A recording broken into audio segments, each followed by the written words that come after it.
everybody. This is Eric Worre. Welcome back to NetworkMarketingPro.com. Here again with Randy Gage. Randy, yesterday we went to the marina. We sat down. We created a 5-part series. One of those 5 parts, it was too windy and it created some audio problems. So we sat down today back here at the Westin after doing a leadership event this weekend. And in part 2 of this, what I really wanted everybody to know is, and what I want to know a little bit more, is what's your story? Some people think that network marketing leaders were just born that way. They were just meant to be top level people. They came out of the womb and they started building an organization.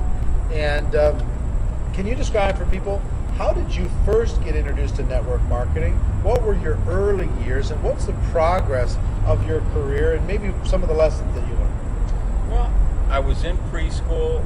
I found 12 kids. I said, if you each would give me 2 crayons a month. No, I tell you, I was 20 years old, got contacted, I had a business partner. We were struggling like crazy. He calls me up, he says, can you come over to the house Saturday? I got a guy coming and I want you here to protect me. I said, protect you from what? You know, you got 2 big dogs, 3 big dogs. He said, I met him at the gas station. He was talking about making money. I think he's Amway.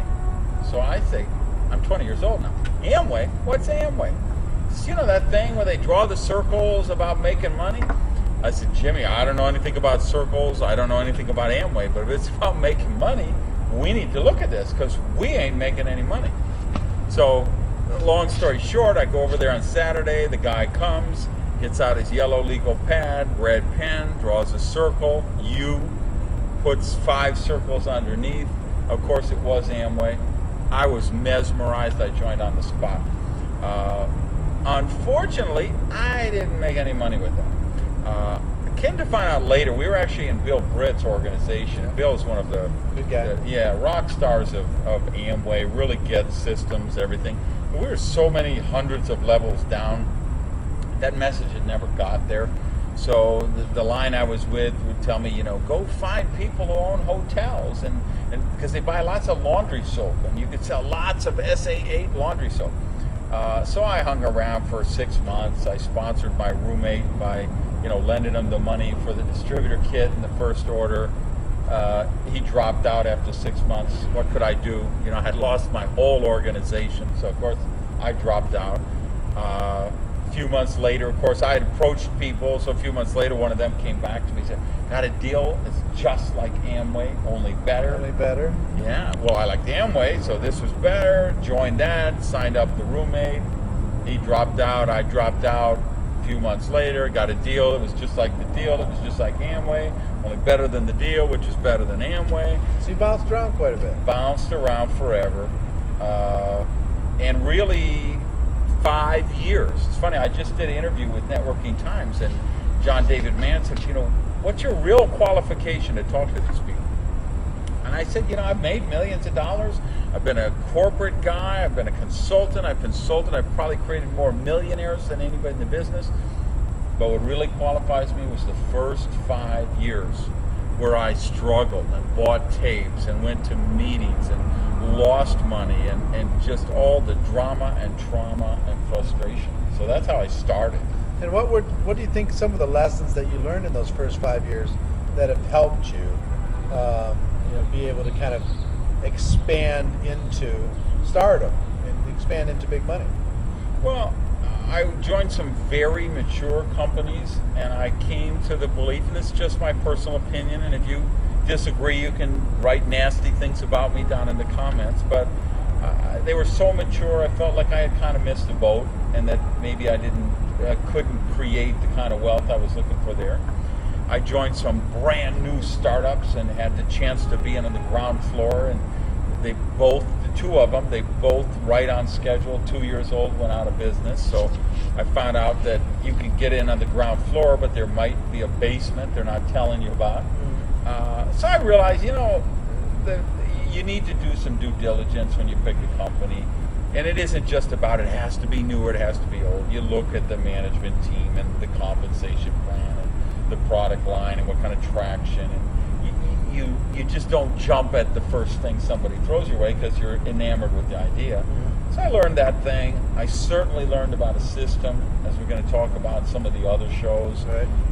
I just realized, wow, I need to do the business in a way that my people are going to be able to replicate me. So and that took me. That was really the epiphany after 5 years to figure that out. Because I finally, and I actually, one of the companies I joined, the second one, which was a startup. I mean, I really had some traction going there. I really had some good stuff and some good people, and the company was good people. It was a good product line, but they didn't have the money. And the days, there was back in the day when you and I both started in the profession a long time ago, people used to brag about that. It's a mom and pop operation. We started it on our kitchen table, or we opened in 3 states, and now we're in 15 states. And Not those anymore. days, yeah, Those days are gone. long gone. You need millions and millions of dollars to start a company, and the internet has made the world so flat that I don't even know if you can even open with just one country anymore. Yeah, it's hard. There's one thing that I want people to hear, because you've made a life around the network marketing profession, and you've learned how to create duplicable systems, and you've learned how to build huge organizations and international growth.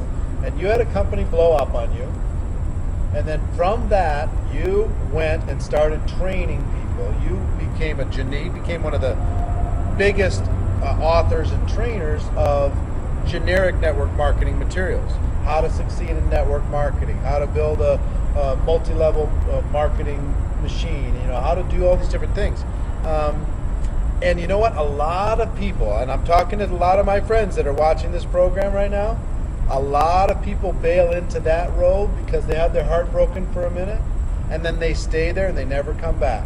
And the thing that I respect most about you is the fact that even though you've made millions helping other people, providing incredible value around the world, you decided, you know what, first of all, you weren't getting the residual income that you wanted, and second of all, you believed enough in your skills to be able to say, you know what, go out there and go after it. How would you talk about that transition? What was your mindset before coming back as a distributor? I think it was 4 years ago. What was your mindset in the couple years prior to that? Well, I looked at all these people I had worked with, and that's when it really dawned on me. I really did train more MLM millionaires than probably anybody on earth. And I wasn't getting the residual income. I did have a couple of very successful businesses, was making millions of dollars, but I mean, it was definitely not passive income. It certainly was very little residual income. So I was always on planes. A lot of it was consulting projects with big companies, and they just want to suck the brain out of your head. They just want to own you. And I felt, this is not congruent. I'm teaching all these people how to create passive income. I'm not getting it myself. I'm really the shoemaker with no shoes. And it was a little scary to say, do I really want to get out, dust off the whiteboard again, and get in the living rooms and I had a wonderful life, but to say, am I willing to do that again? But it was just a calling. I felt like I did need to do that. And then once I got in it, as you know, I just was so happy I did. I picked up like I had never left off, and to see the people breaking ranks and see them achieving their dreams and walking across the stage for the first time, they make their first rank, and buying their first suit or tie, making their first presentation. There's such a reward that comes from helping the people develop. So I'm so glad I got back involved in the trenches, in the field.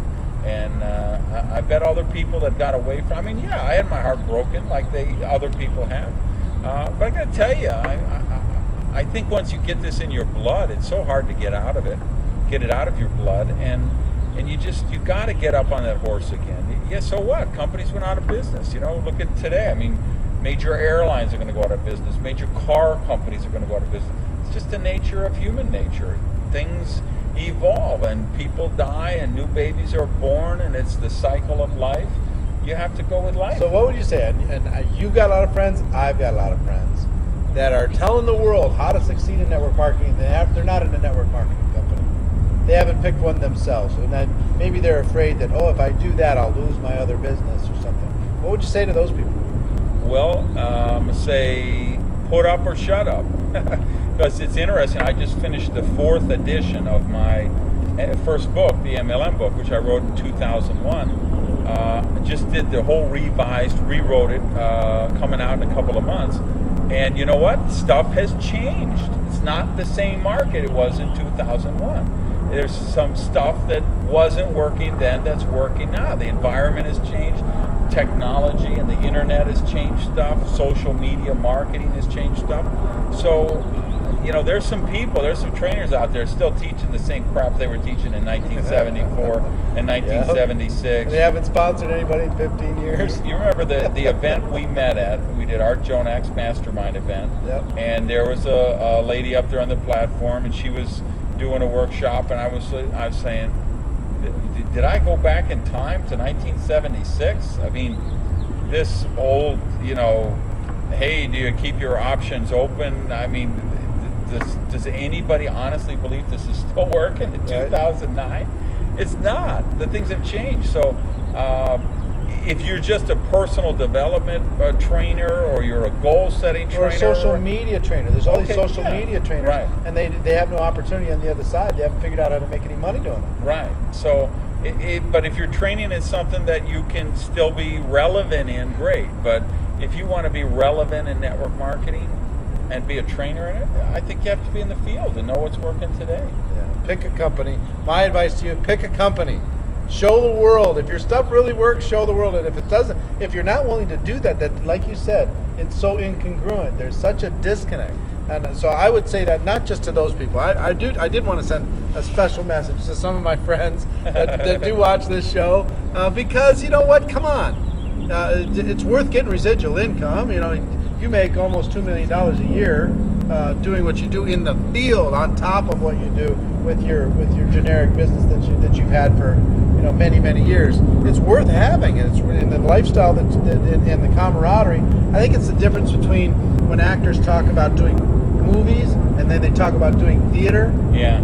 They talk about doing theater. They get connected to people again. Yeah. They're not just broadcasting. They're connecting, and it's an emotional experience for them. So I would encourage everybody to do that. But, well, look, again, we got 3 more episodes of this program. I appreciate the time. I hope you're getting value from this. Mr. Gage is an icon and a good friend, and I appreciate the time, you taking the time. Ladies and gentlemen, my hope for you is you decide to become a network marketing professional, that you decide to go pro. We together, we're changing the network marketing world. So everybody have a great day, and we'll see you next time. Bye-bye.